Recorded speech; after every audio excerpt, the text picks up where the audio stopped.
and welcome to another episode of Unboxing Women, where we explore the gender gap in the music and entertainment industry. If you're active in the music business, an independent artist, a musician, or are just curious about how it all works, then this pod is for you. My name is Mikey Rose, I'm the fast talker, and with me is my friend Dana Rex. We are both independent recording artists based in Europe. After having been called a bitch for knowing what we want, we were fed up and decided to be such a bitch, and are here to reveal what really goes on behind the scenes. You can listen to us on your favorite podcast platform and on our YouTube channel. So today we have kind of like a continuing from last week's episode where we were talking about who you need on your team, and we are explaining or elaborating upon publishers today. Publishers. Dun dun Dun, dun. dun, dun. Oh, I have so much to Yes. say about publishers. So, in full transparency, let me just start off by saying that, as you heard last week, I did not have a lawyer and I signed a contract without having it being And what did we learn? verified. That is And a yes, well, it very was. bad idea. It's a bad idea. People do not do that. Please learn from my mistakes. So yes, I signed a contract with a publisher. Half because, well, I don't want to say I was forced to, but I was kind of pressured. Like I was working with this guy.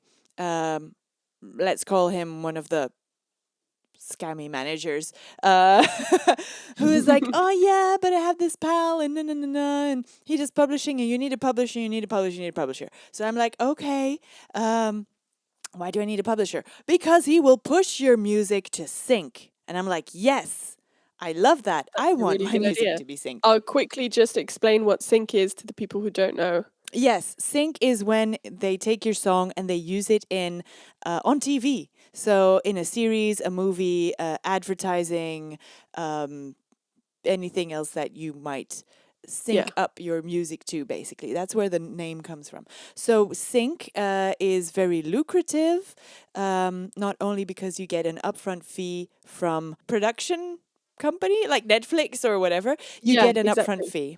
And also, every time it's played, every time somebody watches the series or the movie or publicly, like in the cinema, maybe it's not in the cinema. There's something with cinemas. Anyway, let's get to that after. But every time it's played, your PRO also gives you money in the back end. So forever and a day, You could be eternally earning money from that, from that. basically. Yes. Exactly. Depending on who you are, obviously Beyonce is going to get much more than I will.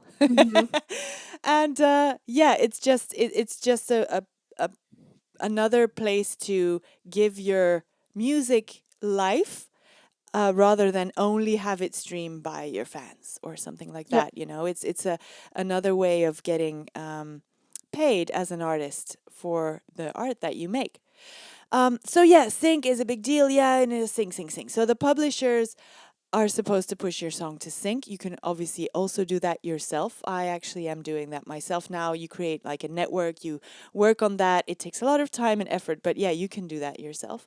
So what I did, I signed this contract, and it basically said, they didn't give me an advance, so there was no advance in the contract. An advance means that they pay you money, that they then will recuperate from all the work. Your music. Yes. Maybe you can explain that, because you've learned this in uni, Yeah. right? Basically, there's two systems how it works. There's one where you pay them a monthly fee, or something, you pay them to do work for you, and then there's the other system where you don't pay them, but you give them a cut from your royalties. So basically, anything that they that you earn through what they're doing, they will get paid through that. But my music industry teacher, she always said, never do that. The first one, sorry, never do the first one. Never pay them a monthly fee, because they will not work for you. They are already getting the money. they will not have to then put in any work to actually get paid. Mm-hmm. So the only way you should be doing publishing, according to her, is to give them a cut, maybe not a huge cut, but give them a cut so that they will then work for their money, because otherwise they're not getting paid. So there is a third option, and that is actually that, well, publishers take like basically a set cut. So it's 60-40 for the artist, Hmm. depending on what it is. We'll dig into that later on. But what you can obviously do is give them a cut of, you give them a license to use your music, to push it to sync, or to make a ringtone out of it, or whatever. And also they should be collecting all the other publishing royalties in the back end of the streams, for example, in the back Hmm. end of YouTube, in the back end of shows that you do. So all of that Yeah. is basically called publishing admin, and your publisher should also be doing that for you. Adding to that list, what they also should be taking care of is if they hear something that sounds like your song, they should be then checking that it wasn't plagiarized. And if A it was ripoff, yeah. plagiarized, they should be getting you a cut of whatever that song is making Mm. too. So they should be taking care of that. Absolutely.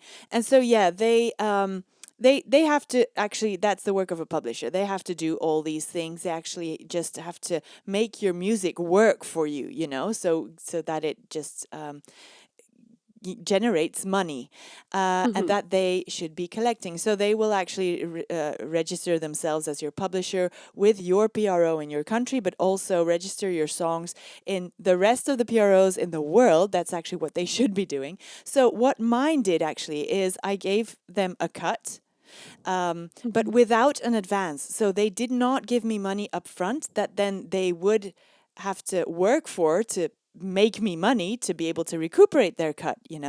And that was my big mistake.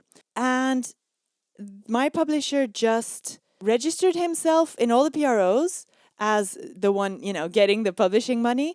But then I never received any invoices or any, yeah, like breakdowns of what, they had collected for me. And then they said, but we haven't collected anything. And I'm like, but that's weird because I have 100% of the master rights. And as a master Hmm. right owner, you see money coming in on the master side, and usually the publishing side has it's fairly equal, the amount you Yeah. get on the publisher side, because it's split 50-50.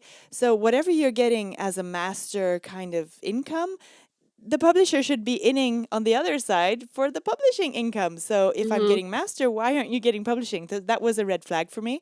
And basically what this publisher is called in the industry is a sit back publisher. So you sign a contract with them, you license your music to them, and then they just register themselves everywhere. They sit back, literally, do nothing with your music, but they do collect anything Yeah. that was supposed to come in, and then supposed to give you 40% of that, but that never happened because they kept saying it was zero. Yeah, but on zero, we can't give you anything because it's zero. But I'm like, yeah, but I'm getting on this side. Why aren't you getting on that side? So that was kind of a discussion that I had. It's Um, such bullshit. it's bullshit. So what they should have been doing, and what actually is deemed in the law as being the work of an actual publisher, is pushing it to sync, is indeed, collecting your royalties, is doing like a gazillion other things. Hmm. By the way, with your music, Yeah. Also there's print, print, yeah, technically. sheet Yeah. music, for Hmm. example. If it might be classical, or if it's some kind of music that you would do that for. Um, yeah, like finding maybe places where they do compilations that you can be on. I don't know. It's just Yeah, there's and, like, every time somebody asks, like, "Can I do a cover of this song?" Negotiating that, yeah, exactly. all of these things. Mm. Yeah, so pushing for covers, or I don't know, whatever. I mean, I'm not a publisher. They should be doing their job. Okay. So I was getting zero from this, and I signed my rights away for I signed this contract for like 3 years, and then it would obviously Mhm. just continue if everybody was okay with that. Mhm. So after 2 years, I'm like, this is not right. I'm kind of feeling that stuff is not right. And yeah, I signed the contract. without the advance in. So yeah, he just like sat back, and I'm not And going you to say got nothing. I'm not going to say let the money roll in, because let's just be totally honest. There was not a big income. It's like a couple of, I don't know, just I don't know, $100 here and $50 there or something. But that's not Mhm. zero. Yeah. So you can't tell me that there's nothing, because And the thing you know. is, the thing that is most annoying about that really is, yes, obviously it's annoying that you didn't get the cut that you should have been getting, but the most annoying thing is that you gave them your rights for them to push it for you both to earn more money, and then they didn't do that. And Yeah. not only did they not do that, but they also said that you weren't earning anything, which you knew wasn't true. Exactly. And So it's kind also, of it made me not being able to push my music if I wanted to do it myself. Because if I'm going to go and network with music supervisors to put my songs in sync, then, they might have sent it already to some kind of pitch that I don't mhm, know about. Um, and then the music supervisor might blacklist both of us, because like, oh, but I'm getting it from the artist, I'm getting it from the publisher, like what is it now, who is the mhm, contact person, and this is annoying. They have other stuff to do. So yeah, it kind of, it was a very strange moment for me. And then I just basically said, okay, look, if you're not going to do anything, then I want my rights back. So what I signed for was actually being a songwriter also for that publisher. So what he also should have been doing is pitch my stuff that's not out for myself, that I'm not releasing myself, to other artists. That's also what publishers do, mhm, and connect me with their producers so that we could write and make songs also for pitching to other artists. So yeah, what and I signing you up for songwriting camps. Songwriting camps, exactly. Yes, the Mhm, songwriting camps is a big one. So also just introducing me in general to his whole network of artists that are signed to him, or producers that are signed to him, which also didn't happen. No writer camps, and I bugged him for this for like 2 years. I'm like, oh, writer camps, yes, yes, yes, yes, yes. I never got like a proposal or an invite, or because it was then like, yeah, but you need to get an invite for this. Well, then get me the invite, make it so you introduce me and push my profile to them, and do yeah. whatever you need to do, work your network to get me an invite to this writer camp. It That's is what ridiculous. your job is. Yeah. Yeah, so never happened. I got introduced because I was so insistent to maybe two producers. Like, I'm sorry, they were shit. They were shit, okay? Not at all in the same um, genre than I was. They were like rocky, folky. So, that's great music, but I don't write that kind Mhm, of music. So why are you yeah. connecting me with these people who are completely different than I am? Obviously, that's And not then going to they're work. like, "Oh, but we introduced you to people." You're Yeah, like, "Well, no, well, no, yes, but they were in the wrong genre, so you didn't do your fucking job right." So that's exactly. yeah, so just to wrap that whole thing up in a little neat bundle, um, it's it is a shit show. It's a Yeah. shit show, and, that's basically what we, following up from last episode, what we wanted to show you with this is that, um, have a legal team, have a Mm, lawyer, have somebody who will look through stuff like this before you sign it, and who will be able to tell you that you should be getting an advance, will know how to negotiate that advance, will yes. then also be able to be paid out of that advance, just saying. Um, and you won't have this issue. Like, if they give you an advance, they will have to work for you, because they will have to be able to recuperate that advance. Yeah.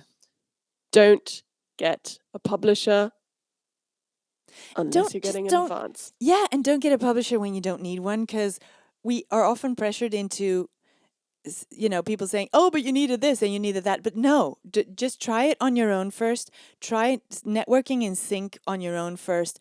You really don't, you can have a contract with an publishing admin company. There are a couple out there, like Tunecore, for example. If you distribute via Tunecore, they also do publishing admin for you, and that's Mhm. not giving away your rights, but they do work on sync and they collect for you, and you can get out of that contract like really fast if you do get like a really good publishing deal going Yep. forward because you're growing. But you don't need that in the beginning. Now I'm with Sentric, and I Mhm. actually got my rights back to my old music. So all the new music is obviously. So firstly, I got myself out of the contract Yeah. just a couple of months before it actually ended, so I could have waited, but I didn't know. In the It was meantime, yeah. COVID hit, Mhm. so it became a bit weird. Um, Mhm. but then I released music actually after that it would have ended anyway. But the contract was for writers, so basically anything that I wrote in that time period being signed to them was, I don't want to say theirs, but yeah, it was automatically licensed to them. So I kind of had to like keep quiet the songs that you were writing so that they wouldn't Mhm. know that they were written in that period. So it's Yeah. very, it's very strange that. And so yeah, in the meantime I got my rights back, but obviously I had to pay a now a lawyer that I now have that's in the music industry, and it Yeah. wasn't with the it was hard, just Yeah. stressful, just pushing through and just going for it and getting my rights back. So yes, I have all my Yeah. rights back, which is That's good. great.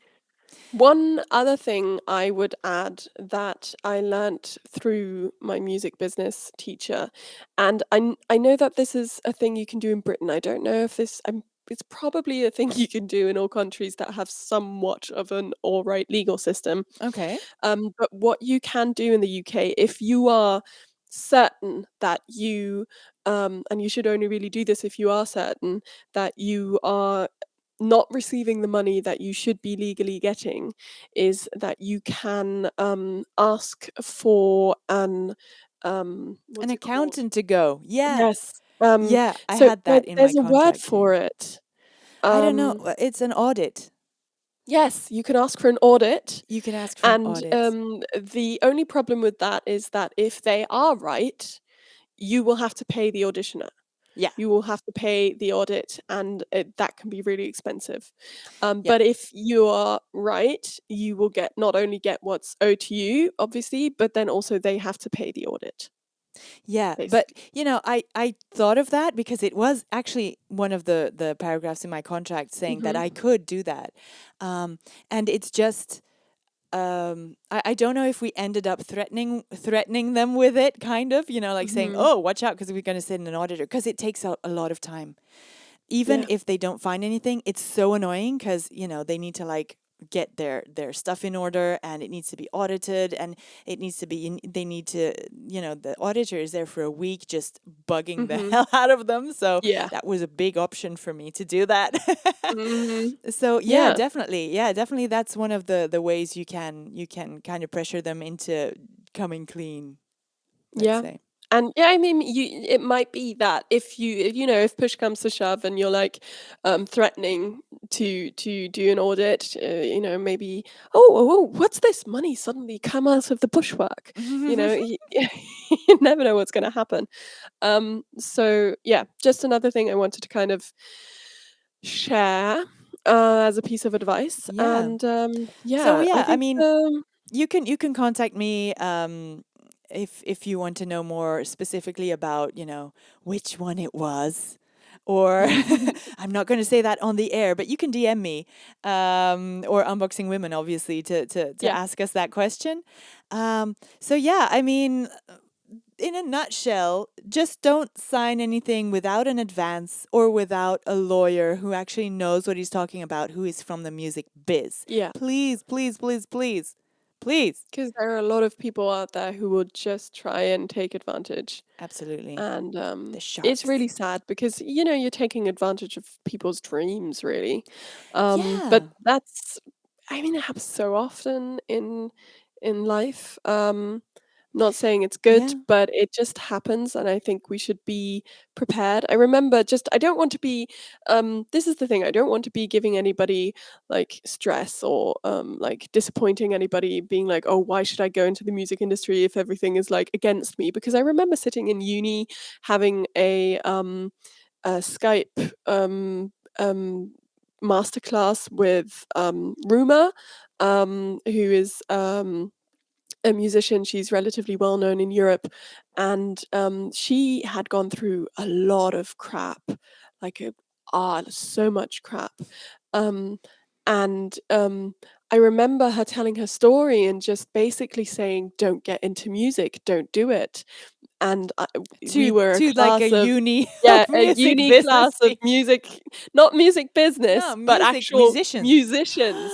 So even worse, because if you're in the music business, you can be like, "Oh, I'll be the one taking Yeah, advantage of people," exactly. which, Yeah. is still shit. But, yeah, but to, like, actual aspiring musicians, and I No. was just sitting there going like, "Why are you telling us this?" Like, I get it now, but it's still I don't want to be depressing, so I still think that this is something if this is your dream, do it, but be aware and have a sensible head on on your body, and don't let people take advantage of you.